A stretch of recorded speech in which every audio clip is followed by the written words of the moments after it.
Ұйқы безінің сырқатынан сақтаныңыз. Ұйқы безі ұлғайып, ісінумен қатар жүретін ауыр қабыну сырқатын медицинада панкреатит деп атайды. Бұл ұйқы безінің ауруы. Кейде ұйқы безінің белгілі бөліктері зақымданып, сол жерлерде жұқпа пайда болып, кейін ол ағзадан тыс жерлерге де жайылуы мүмкін. Қорқыныштысы сол сырқат ауырсынумен тәнді улайтын заттардың қанға бөлінуімен өтеді. Ұйқы безі ауруларына соқтыратын себептер көп. Соның ішінде ең негізгі себептер алкогольдік ішімдікке үйірлік және өт тасасы ауруы болып табылады. Ішімдіктен болған панкреатитке көбіне ер азаматтар ұшырайды. Ал өт қабы ауруларынан туындаған панкреатиттер әйелдерде көбірек кездеседі.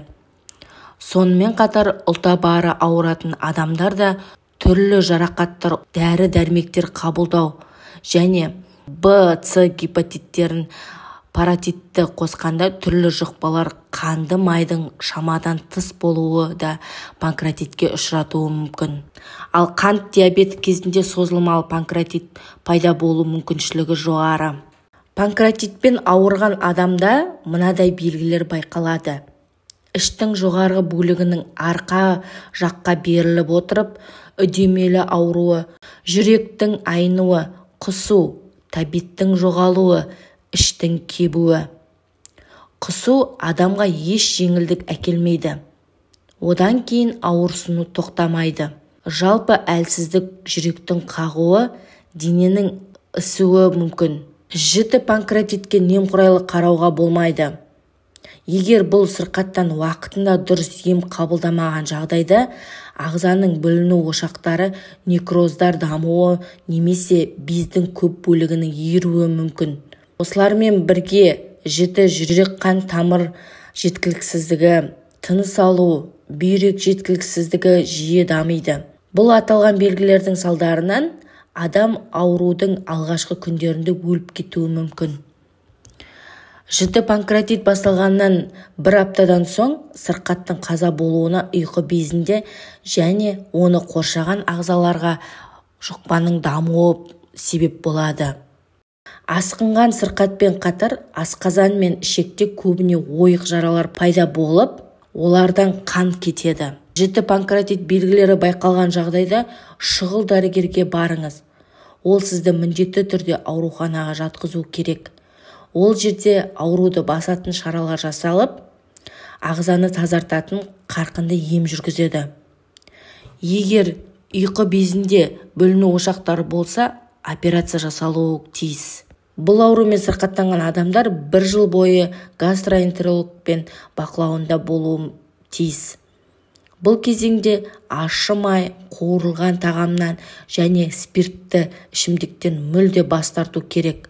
Бірнеше дәрілердің тізіміне қоса арнайы диетада ұсынылады.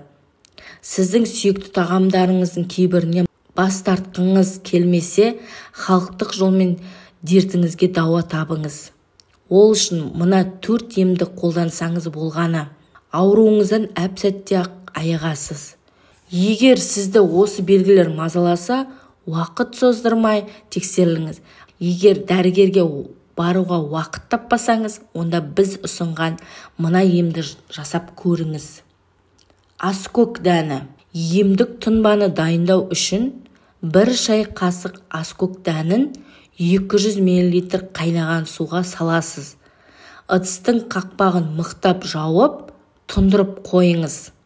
Шамамен 1 сағаттан соң дайын болған тұнбаны сүзіп алып, 1 жұтымнан күні бойы ішесіз. Сұлы ботқасы. Әжелеріміз ұйқы безін сұлының көмегімен емдегенін біріңіз біліп, біріңіз білмейтін боларсыз. Сұлының қайсы түрі болса да, ұйқы безі шипа болатын қасиетке ие екендігін дәлелденген. Ем үшін 1 литр суды отқа қоясыз. Қайнап шыққан соң жарты кесе сұлы ұнтағын салыңыз. Баяу отта 10-15 минуттай қайнау керек. Белгіленген уақыттан соң отын өшіріп, ыдыстың қақпағын жауып қоясыз. Дайын болған ботқаны таңғы асқа жейсіз. Емді күнде таңертең 1 апта үзбей жүргізесіз. Лимон мен сарымсақ. Бұл рецептте ұйқы безі ауруына ем болады.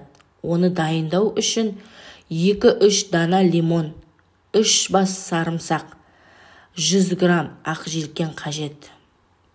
Панкреатиттен біржолата құтылғыңыз келсе, осы емдік қоспаны әзірлеңіз. Алдымен қажетті заттардың бәрін тазалап, жуып, блендермен ұсақтайсыз. Біркелкі езілген қоспаны шыны ыдысқа салып, тоңазытқышқа қойыңыз. Дайын болған қоспаны тамақтанудан 15 минут бұрын қабылдайсыз. Емді 3 ай жалғастырасыз. Сосын 2 ай үзіліс жасап, саулығыңызға қарай емді жалғастырасыз. Қарақұмық. Ұйқы безі ауруына қарсы тұратын қарақұмық екенін білесіз бе? Бойыңызды билеген аурудан 10 күнде құлан таза айығасыз. Ол үшін 10 күн бойы кефирге бұқтырылған қарақұмық жеуге әдеттеніңіз. Ботқаны дайындау үшін 1 стакан қарақұмық жармасына 0,5 литр кефир құясыз. Қақпағын жауып, түнге қалдырасыз. Таңертең жақсылап жидетілген қарақұмықты таңғы асқа жейсіз. Егер тым көп тамақ жеуге үйренбеген болсаңыз, бұл мөлшерді 2-ге бөліп, таңертең және кешке жеуге де болады. 10 күннен соң емді тоқтатасыз. Арада 10 күн өткізіп, қажет болса тағы қайталайсыз. Ардақты көрерменім, бұл әдісті қолданғаннан кейін 2-3 күнде оң нәтижесін көресіз. Қабырға астының ауырғаны басылып, өзіңізді жайлы сезінесіз. Сонымен қатар үлкен дәреткеде қалыпты барып жүргеніңізді байқайсыз. Әрі теріңіз тегістеліп, бетіңіз тазарады. Осынау сұлулыққа ие болғыңыз келсе, бұл әдісті байқап көріңіз. Достар, менің каналыма тіркеліп, лайк басып, комментарий қалдырып кетіңіздер. Сау болыңыздар.